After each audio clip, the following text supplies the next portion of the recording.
Welcome to Manna-Fest, hosted by international evangelist, teacher, and author Perry Stone. Enjoy unique insight into prophetic and practical truth.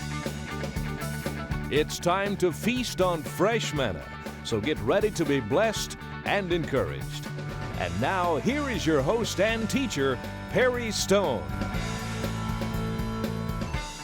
There are many places over the past 15 years on the Manna-Fest telecast that we have taped in, and as you know, there's 52 programs a year. Multiply that 15 years of being on television worldwide. And we love to come to Israel, to places that you've not seen.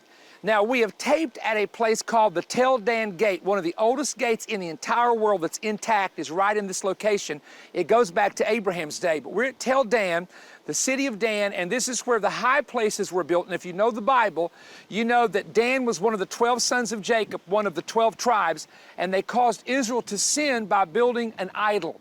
And this is that ancient city. Now, I want to stand here today because of where we're located. We're located in what's called the Bashan, or the area of the Golan Heights. Now, the reason this area is significant is because of something that's going to happen in this area in the very near future. And it involves a prophecy from the prophet Ezekiel, chapter 38 and 39, which is known as the Battle of Gog of Magog. Now, one of the reasons that we're coming here to tape is because of the recent activity that you've heard about the past couple months involving Russia's involvement in Syria, involving ISIS in Syria and Iraq, and the fact that even China has become involved in some of the military maneuvers taking place in this part of the world.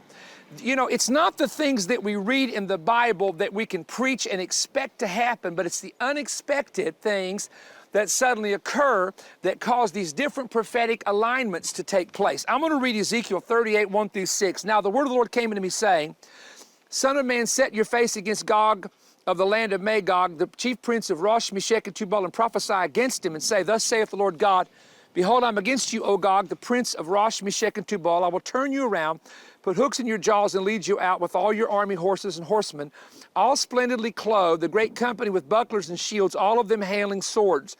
Persia, Ethiopia, and Libya, all of them with shield and helmet, Gomer and all of his troops, and the house of Togarmah from the north and all of his troops, many people with you.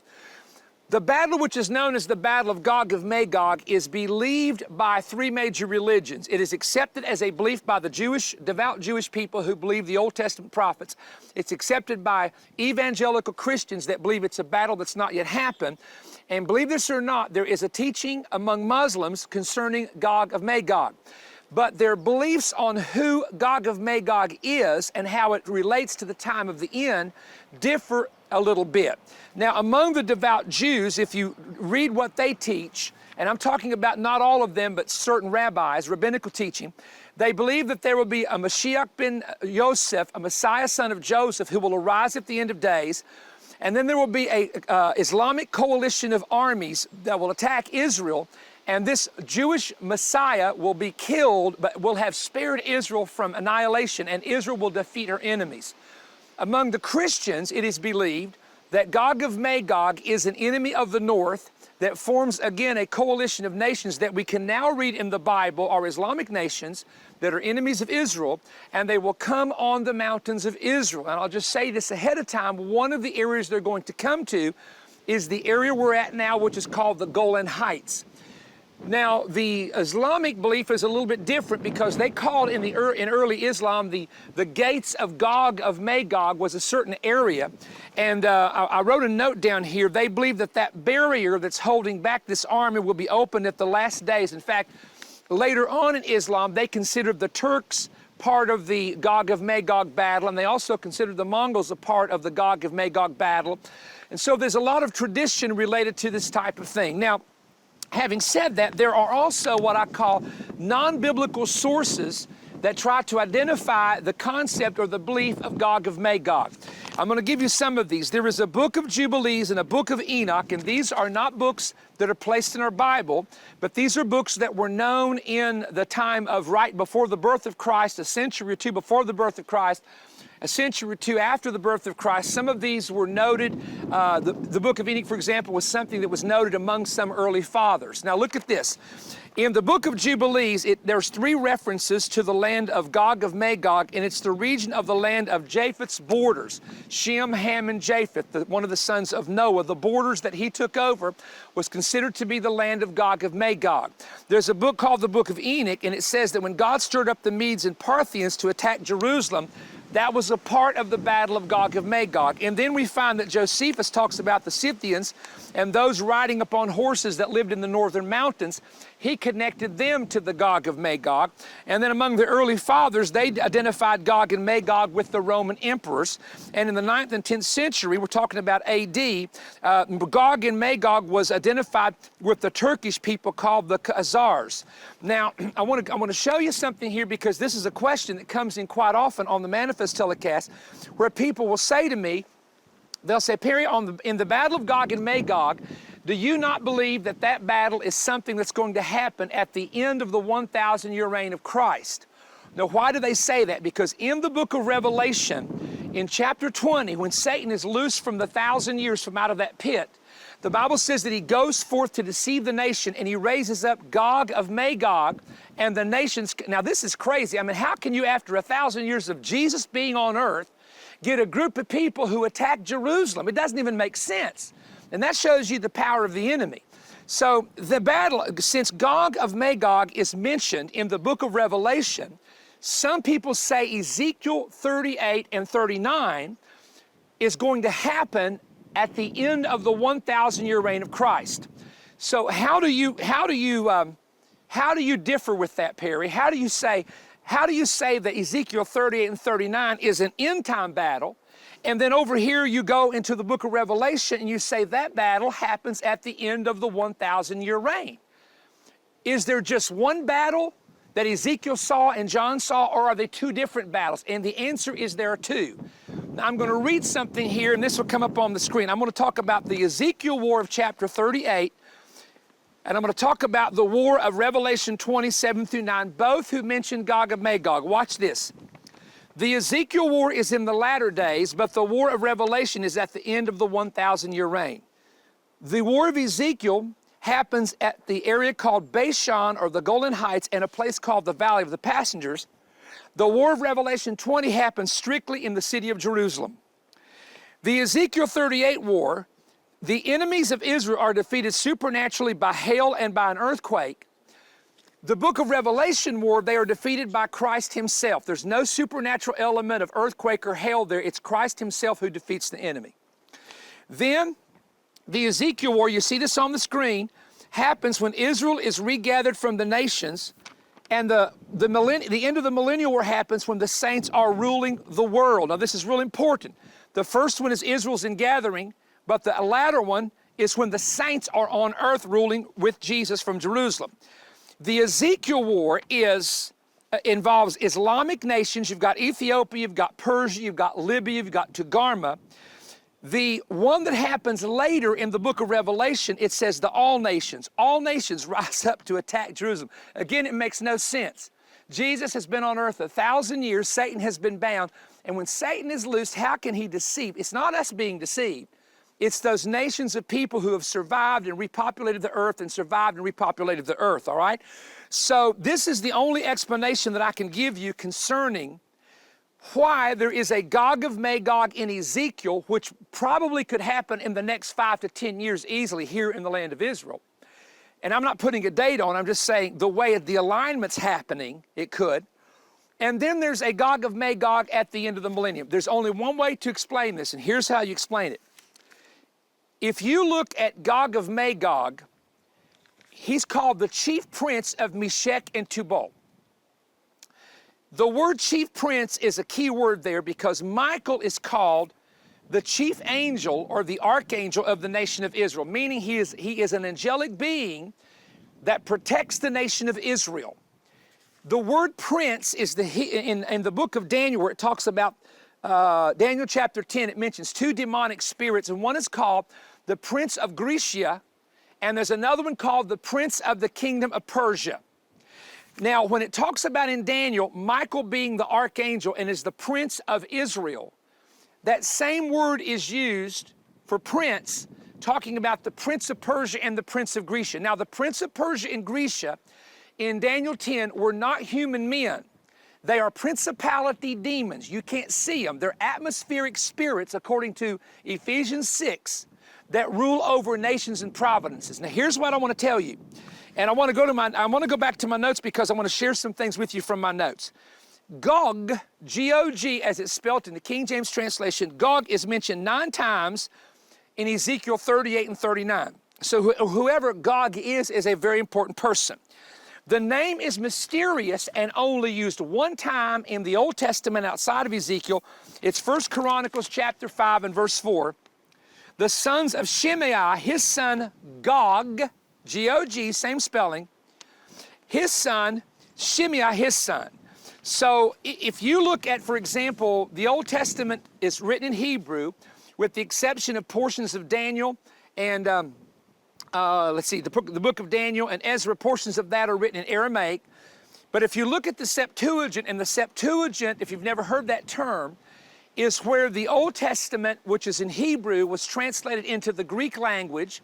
And that was one of the translations that was actually used back in the time when Jesus was on earth, the Septuagint translation.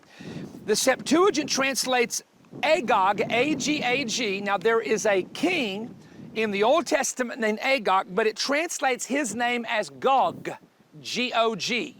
Because it's really weird that in the book of Ezekiel, when he mentions Gog, he says, is not Gog the one that the prophets of old spoke about? So this Agog was a king of the Amalekites. And as the king of Amalek, Amalek was Israel's first enemy when they came out of the promised land and attacked them from behind. And if you'll remember, this goes into history. If you'll study history, Haman in the book of Esther was a descendant of King Agag. And it was Haman who tried to wipe out all the Jewish people. Now, the reason I'm giving you these names is to tell you that there's an ancient Sumerian word. Sumerian language goes back 5,500 years. And in this ancient Sumerian word, there is a word called Gog, G-U-G. And that word Gog actually means darkness. It means darkness. Now, here's what I believe about this Gog, this prince of Meshech and Tubal. I believe that Gog is a demon. It's not a man. Although there are men in Europe, perhaps Romania, I know a man named Lazar Gog. There are people in Russia who have the name Gog, and it could be a man that comes in the future with that name. But because it appears in Ezekiel and 1,000 years later appears in Revelation, here's what it is.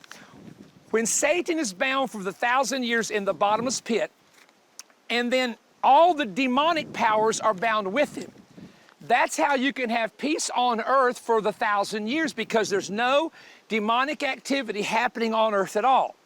But then, when Satan is loosed from the abyss, because that word bottomless pit in the King James translation, especially in Revelation 9, is called the abusos in Greek, and it's a compartment underneath the earth where fallen angels are. When Satan is loosed at the end of the 1,000 years, what will happen is, he then has the spirits with him who are the king spirits that are also going to be released from that bottomless pit. And so one of the spirits is Gog, and I can tell you where he rules. Is everybody ready for this? There is no question, reading Ezekiel, he rules from the north country. He rules from the north country, the country north of Israel. Now check this out. Meshech and Tubal, a lot of people say, well, that's Moscow and it's this and that and the other. If you go to Ezekiel, I'm going to abbreviate this because this can get very complicated historically. If you go to the listing of Ezekiel 38, you've got Libya, we know where that's at. You've got Ethiopia attacking Israel, you know where that's at. You've got Persia, which is Iran, we know where that's at. We know who the Iranians are. But if you keep going into Togarmah, it also says, and the north quarters. And here's the bottom line. The area of Turkey is a part of the ancient territory Ezekiel is talking about. And the southern Russian states, 5 of them that are all Islamic, that's the area that he's talking about. And if you look at a map and you find Jerusalem, you'll discover that Moscow, which is the capital of Russia, is directly north. So when you go south of Moscow and you come into the southern Russian states and you come into the Turkey, all of this territory is the territory of Gog, of Magog, Meshech, and Tubal. And I believe that, if I can say it this way, that if you look historically at the northern areas above Israel, there has been a lot of darkness, and I'm not talking about natural darkness and no sunlight. I'm talking about spiritual darkness that has ruled from that part of the world. You know, back in the days when there was a lot of communism in the world, it was a belief that there was no God. It was a belief against God. It was a belief against faith. And so what happened was it darkened the minds of men and women. It darkened their hearts. And so what we have to look at when we talk about the battle of Gog of Magog is to understand that Gog may be a principality spirit that is directly under Satan and under his control, that when Satan is bound at the beginning of Christ's rule on earth, Gog is bound with him. Then Satan is loosed and he takes those same spirits that attacked Israel in the last days, that helped bring about the tribulation, that, you know, the time of the coming of the Lord, all that was taking place, and he brings them back to one location. He brings them back to the city of Jerusalem for this purpose, to attack the camp of the saints. Now, Satan's just stupid.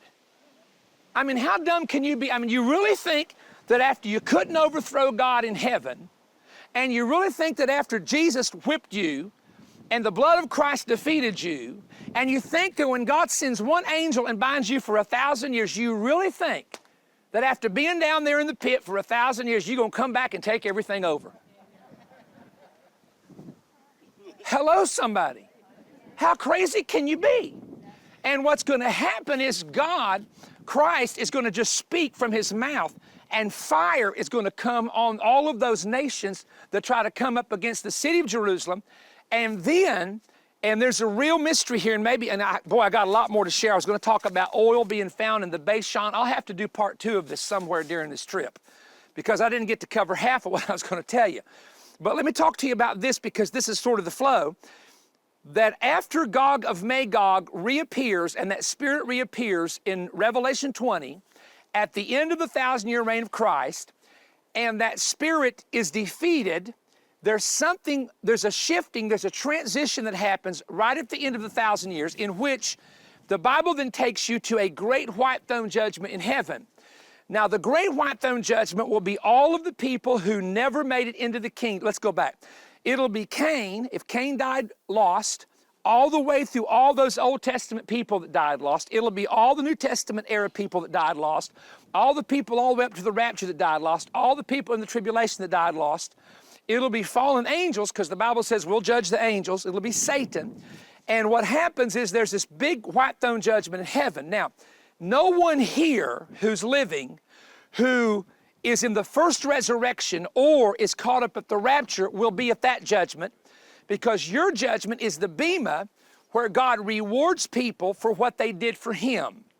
And if you had a good attitude and you gave and you loved God and you loved people, then that's the significance of it. You were able to receive a good reward or a good crown. So here's what I want to tell you, and that is very, very, very important, that if you are a part of this kingdom that we're talking about, you are going to see, now this is going to be amazing, you're going to see at the great white throne judgment, angels judged, Satan judged, fallen angels judged. You know, and I'm just thinking of some people. It's going to be very interesting for the woman who took Bible reading and prayer out of school, named Madeline Murray O'Hare, who said there was no God. It's going to be real interesting when she has to look at him.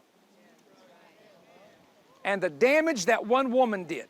And that is the judgment that people who in the tribulation received Christ, people that died martyrs, let's go back. People during the 1,000-year reign who received Christ, who died for him, will have to be resurrected and judged at the great white throne judgment.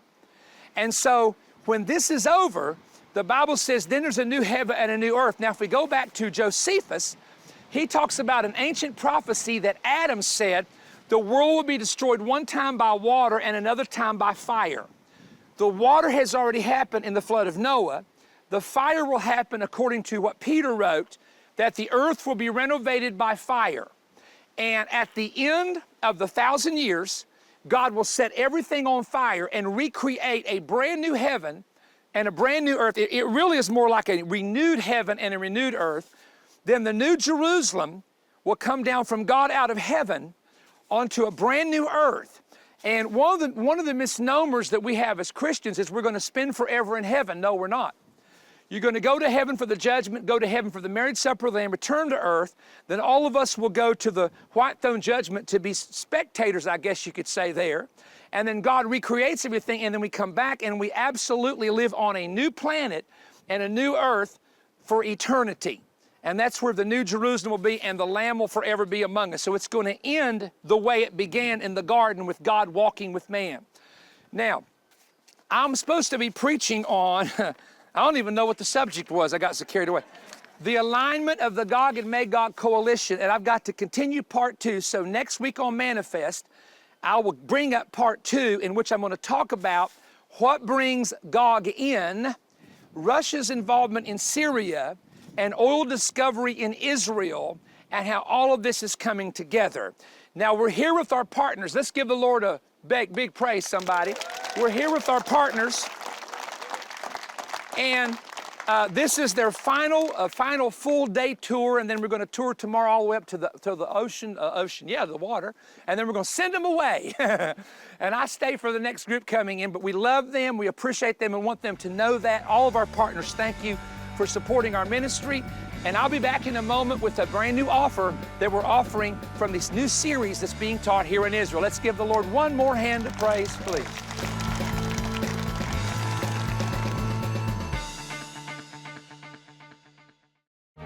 I'm in my private office at Voice of Evangelism, where I spent several years writing, intensive research and writing, going through literally tens of thousands of outlines and sermons that I had preached over the years, because I wanted to leave a legacy with men and women and young people. I knew that if those notes remained in cabinets and files and just in this building, who knows what would have happened to them. So I took the best of those notes and compiled them into something I'm ready to share with you right now. It's the Perry Stone Prophetic Hebraic New Testament. This is a 300,000 word commentary and a 1611 King James New Testament. We have a beautiful, it's actually a chestnut color, imitation leather cover. We have the best quality paper. There's 3 qualities of paper in a Bible. We use the best quality paper available. We also used 2 colors. We have a beautiful teal green and also black for the Bible text and much of the writing. And what we did was we have the King James translation of the Bible, the 1611, and then at the bottom we have the commentary on every verse in the Bible. Sometimes the verses are compacted together in a group, sometimes they're individual. And we also have at the end of every book of the New Testament what's called an in-depth. And here's the in-depth of 1 Thessalonians. I mean, it's just loaded. So it deals with Hebraic truth, it deals with prophetic information, and I'm going to tell you what you're going to really love. You're going to love the boxes and the commentary in the book of Revelation. And so here's what I need you to do. We have 7 major outreaches. I need you to help me this year. And if you will support the ministry with a donation of $95 or more, you can request the brand new Perry Stone Hebraic Prophetic New Testament. It is full of 300,000 word commentary, personal commentary, Greek word studies, powerful information. You will come to a knowledge of the New Testament like you never have before. The offer number is BK018, BK018 for $95 or more. You can call 1-888-21-BREAD or send a check and request the Bible at Perry Stone, P.O. Box 3595, Cleveland, Tennessee 37320, or go online at perrystone.org. Now, I only have printed 75,000 copies of this Bible, so it's first come, first serve. We hope to hear from you, and I trust that you will enjoy the 300,000 word commentary in this brand new New Testament.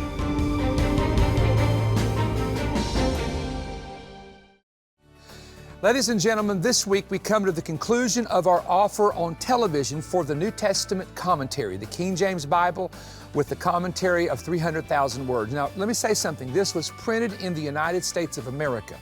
on the highest quality paper, the best covers, etc. And so has maps in the back and just a lot of different things. And so if you've not ordered it, this is the time to do it. I implore you, get this. I have worked years and years on this commentary personally. I did not have ghostwriters. I didn't have people working for me. I wanted it to be from the notes the Holy Spirit gave me through years and years of study. Having said that, I want to share something with you very quickly. We never advertise this on the program. We only talk about it occasionally in meetings where we travel. We have a very detailed partnership in our ministry called Partner Strike Force. Partner Strike Force members enjoy the following: a live Facebook feed that only partners can access, a 60-second every morning, 1-minute nugget of the day. You come on and you're shaving or you're brushing your teeth, you hit your phone, and there I am talking to you for 60 seconds on a nugget God has given me for that day. Then we have a devotional, a daily devotional on the Partner Strike Force page. And then we have articles by my wife, prophecy updates, and special sermons on the Partners page. So we believe that people who partner with us at the Strike Force level, that we want to minister back to you every single day or throughout the week with resources and information that'll be a blessing. We have monthly giveaways where we give away product to somebody once a month. We also have questions and answers. You send them in, we cut them up. I'll randomly draw them on Facebook Live and read that question, tell your name, and answer that question. Again, this is only available to partners. And so you can partner with us by contacting our office. There'll be information on the screen there, and say, I want information about the Partner Strike Force. This is the level that we're talking about. And let me say the reason for this is because without individuals who help us, we can't keep Manna-Fest on the air worldwide. Without people helping us, we can't continue to build on our property the great things that God is doing for this generation. We just had thousands and thousands of young people come to OCI for what was called Warrior Fest. What a move of God that was. And I want you to know that the building that's there would have been impossible without the love gifts of God's people. Now, God has opened up some doors to us that we don't talk about on television. We sort of pray about them and see, should we walk through those at this time? But it's going to take thousands of you, thousands, maybe tens of thousands of you, to help me do everything God has told us. We're getting ready to launch ISO, an International School of the Word, International Bible School, which is going to be an accredited school. Now, not just some average accreditation, but an official accreditation. Ladies and gentlemen, a lot's going on. You can help me. I'm hoping to hear from you this week through the Voice of Evangelism Ministries. God bless you and keep you till next week. Perry Stone invites you to join him April 27th through 30th at Omega Center International in Cleveland, Tennessee for the 2017 Prophetic Summit. Come hear prophetic insight from Perry Stone, Jonathan Kahn, Bill Cloud, Joel Richardson, and Dwayne Miller as they discuss current events unfolding across the globe and other inside information in our closed-door session. For more information, go to perrystone.org. Don't miss the biggest prophecy conference of the year at the 2017 Prophetic Summit. We'll see you there. Perry Stone invites you to join him for his 2017 Israel Tour. The dates are November 20th through the 29th with an optional visit to Petra in the country of Jordan. Call 1-888-321-3629 or visit perrystone.org for more information and how to register. Seating is limited, so call today.